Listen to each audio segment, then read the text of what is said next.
जय श्री राम साथियों, जय श्री राम साथियों। 14 अगस्त ये सिर्फ एक तारीख नहीं है दोस्तों। 14 अगस्त को भारत देश में ऐसी घटनाएं घटित हुई दोस्तों कि दिल व्यथित होता है, मन रोता है और आत्मा व्याकुल होती है। 14 अगस्त विभाजन विभीषिका स्मृति दिवस। मौजूदा सरकार इस दिन को बड़ी व्यथित आत्मा से, दुखी मन से स्मरण करती है, क्योंकि इस दिन दोस्तों आने वाली पीढ़ी को, ये जो पीढ़ी है, इसे शायद ना पता हो कि इस दिन क्या हुआ था। ये वह काला दिन है दोस्तों, यह वह काला दिन है दोस्तों। इस दिन पूरे विश्व के इतिहास में लगभग 2 से 3 करोड़ व्यक्ति 15 अगस्त से पहले ये 4-5 दिनों में इतनी मारकाट और इतनी हुई थी दोस्तों कि लोगों को अपना घर, अपना गांव, अपना शहर, अपनी ज़मीन, अपनी जायदाद, अपने रिश्तेदार, सब कुछ त्याग करके वो विस्थापित हो गए दोस्तों। अपने ही देश में शरणार्थी बना दिए गए, अपने ही देश में शरणार्थी बना दिए गए। आप सोचिए दोस्तों, जो पीढ़ी दर 4, 5, 7, 10 पीढ़ी से अगर कोई व्यक्ति किसी गांव में रह रहा है, किसी शहर में रह रहा है, किसी कस्बे में रह रहा है, किसी शहर और अपनी ज़मीन जायदाद घर में रह रहा है, और उसको एक चंद नेताओं के फैसलों की वजह से उसको छोड़ना पड़े, तो इस दर्द को आप महसूस करके देखिए दोस्तों। आप भी किसी न किसी गांव में रहते हैं, आप भी किसी न किसी कस्बे में रहते हैं, आप भी अपने घर में रहते हैं, आप भी अपनी ज़मीन जायदाद, अपने रिश्तेदार, करीबी मित्रों से प्रेम करते हैं दोस्तों। सोचिए, रातों रात अगर आपको अपना घर बार सब कुछ छोड़कर किसी दूसरी जगह पर जाके और टेंटों में अगर अपना जीवन यापन करना पड़े, वो कैसा पल होगा दोस्तों आपके लिए, सोच कर देखना।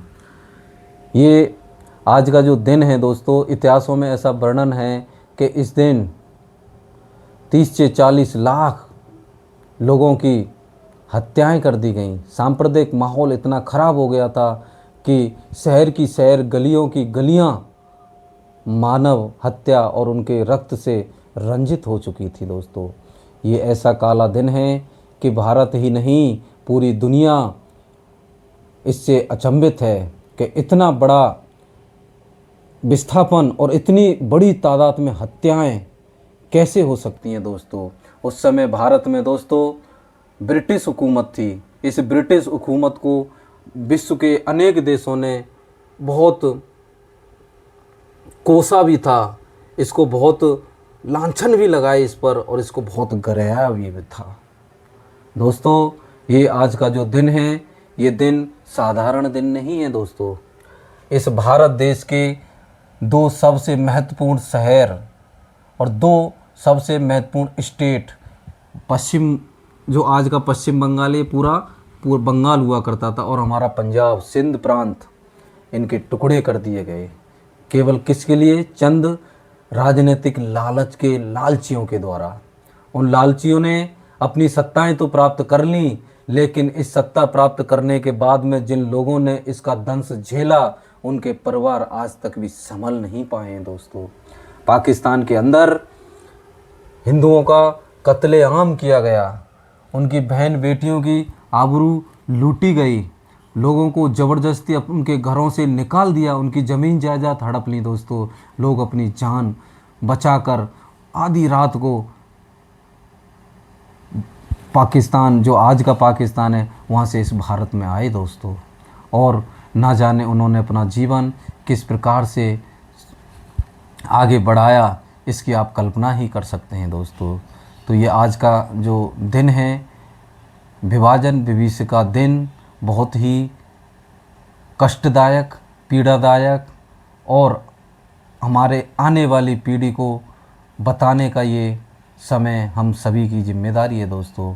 आने वाली पीढ़ी को जब तक आप इतिहास की बातों को नहीं बताएंगे, तो आने वाली पीढ़ी को ये 15 अगस्त की स्वतंत्रता दिवस का जो उत्सव हम मनाते हैं, वो उत्सव दोस्तों जब तक फीका है, जब तक आप उनको 14 अगस्त, 13 अगस्त, 12 अगस्त, 10 अगस्त या 9 अगस्त की घटनाओं का जिक्र अगर आप उनके सामने नहीं करेंगे, क्योंकि इतिहास की किताबों में ये विवरण नहीं है।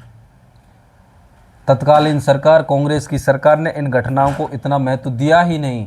उन्होंने स्वतंत्रता 15 अगस्त को इतना बढ़ा चढ़ाकर, गांधी जी के प्रयासों को इतना बढ़ा चढ़ाकर, और किस प्रकार से कांग्रेस ने इस देश को आज़ादी दिलाई, केवल यही इतिहासों में पाया जाता है। इतिहासों में इस चीज़ का विवरण बहुत ही सीमित मात्रा में है कि ये आज़ादी मिलने से पहले हमारे देश में किस प्रकार से मारकाट हुई, किस प्रकार से लोगों को सांप्रदायिक तौर तरीके से लोगों को एक दूसरे को मारा गया। डायरेक्ट एक्शन डे के बारे में तो आप जानते होंगे।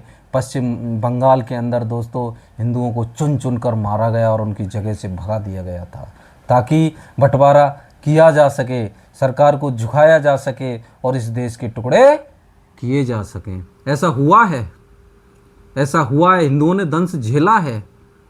हिंदुओं ने, लाखों करोड़ों हिंदुओं ने अपने घर परिवार को त्यागा है। और दोस्तों यही नहीं, कम से कम 2 से 3 करोड़ लोग पंजाब उस समय का और बंगाल उस समय का वहाँ से विस्थापित होकर भारत में आए।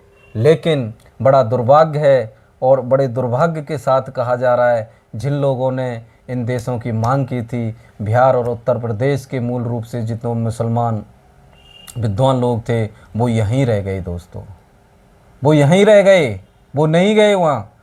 और बाबा साहब अम्बेडकर जी ने अपने स्पष्ट शब्दों में कहा था कि जब धर्म के आधार पर जब इस देश का बंटवारा हो ही रहा है, तो इस बंटवारे को सही तरीके से अमला जामा पहनाइए।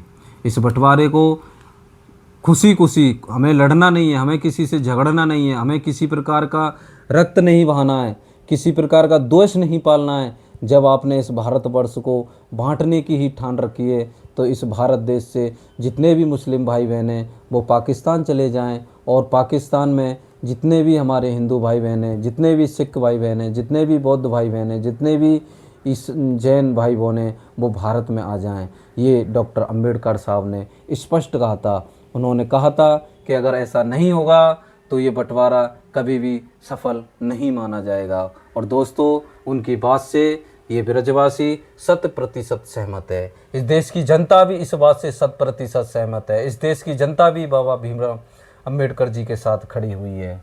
और आज इतने लोगों के विस्थापन का दंश झेलने के बाद, इतने लोगों की हत्याएं होने के बाद भी अगर कोई व्यक्ति स्वतंत्रता दिवस को, उत्सव को धूमधाम से मना रहा है, इस देश को स्वतंत्रता तो मिली, लेकिन इस स्वतंत्रता मिलने के साथ साथ कितने लोगों ने अपने घरों को, अपने शहरों को, अपने गाँव को खोया था, ये बात भी आपको जानना अत्यंत आवश्यक है। कितने लोगों की हत्याएं कर दी गई। किताबों में दोस्तों आंकड़ा मिलता है 30 से 40 लाख, लेकिन आपको पता है कि सरकारी आंकड़ा किस प्रकार का होता है। जब 60 व्यक्ति मरते हैं तो सरकारी आंकड़ा केवल 20 व्यक्तियों का नाम लेता है। आप जानते हो, समझदार हैं आप सभी। जो 30 लाख के भी आज के हिसाब से अगर रिलेट किया जाए दोस्तों, कम से कम करोड़ों लोगों की हत्याएं। सोचो सोचो दोस्तों, किस कीमत पर हमें ये आज़ादी मिली, किस कीमत पर हमें ये आज़ादी मिली। किस प्रकार से अंग्रेज़ों ने हिंदू मुसलमान जो कभी प्रेम पूर्वक यहाँ पर इस देश में रहा करते थे, उनके बीच में किस प्रकार की खाई खो दी दोस्तों, किस प्रकार की खाई पैदा कर दी कि ये दिन आ गया और इतने करोड़ों लोगों को अपने घर से विस्थापित होना पड़ा, दूसरी जगह शरण लेनी पड़ी और उनको अपने प्राणों से हाथ भी धोना पड़ा। तो आज का दिन 14 अगस्त विभाजन विभीषिका स्मृति दिवस है दोस्तों। इस दिन को आपको याद रखना है, आने वाली आपकी पीढ़ी को भी इसको बता के जाना है। और जो राजनीतिक लोग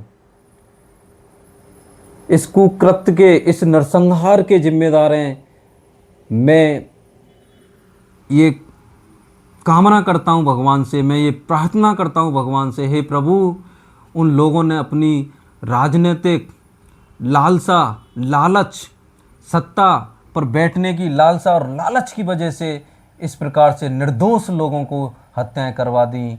उन लोगों के वंश में कभी उनका नाम लेने वाला भी व्यक्ति पैदा नहीं रहेगा। जिस प्रकार से मुग़लों ने इस देश पर अत्याचार किए, जिस प्रकार से मुग़लों ने इस देश के हिंदुओं को सभी प्रकार से प्रताड़ित किया, धर्म परिवर्तन करने पर हत्याएं, बलात्कार, लूट सब प्रकार की हो गई। आज उन मुग़लों का इस देश में कोई वंशज नहीं बचा है, उनका नाम लेने वाला नहीं बचा है। तो आप याद रखिए, उस समय के जो राजनेता जिन्होंने अपनी कुटिल चाल से और अपनी कुटिल लालच से उन निर्दोष लोगों के साथ में इस प्रकार की बर्बर घटनाएं करवाई, मैं ये दावे के साथ कह रहा हूँ कि उन परिवारों के वंश में एक भी चिराग नहीं बचेगा और उनका नाम लेने वाला इस दुनिया में कोई नहीं बचेगा। समय लगेगा, मैं मानता हूँ अभी ऐसा नहीं होगा, 50 साल, 40 साल, 100 साल, क्योंकि इतिहास में आप जानते हो दोस्तों, एक पेज बदलने पर भी इतिहास 100 साल की घटनाएं बदल जाती हैं।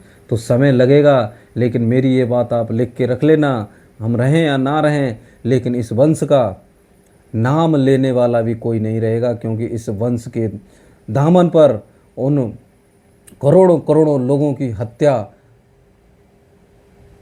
का दाग लगा हुआ है। उनकी आत्माएं इन्हें इतना श्राप देकर गई हैं कि इनका समूल नष्ट होना आवश्यक है, और ये नष्ट होंगे और अवश्य नष्ट होंगे। दोस्तों, इन्हीं शब्दों के साथ मैं आपसे यही कहना चाहता हूँ कि विभाजन विभीषिका स्मृति दिवस को बड़े शोक के साथ नम आँखों से स्मरण करें और अपने आने वाली पीढ़ी को अवश्य बताएं कि किस प्रकार से इस देश में घटनाएं घटित हुई, नरसंहार कराए गए, और अपनी पीढ़ी को बताकर जाएं, ताकि आपकी पीढ़ी अपडेट रहे और उनको पता चले कि इस देश में कौन व्यक्ति इस राष्ट्र के हित के बारे में चाहता है और कौन व्यक्ति सिर्फ सत्ता का लालची है, कौन व्यक्ति की विचारधारा, किस व्यक्ति का संगठन केवल सत्ता का लालची लोग हैं।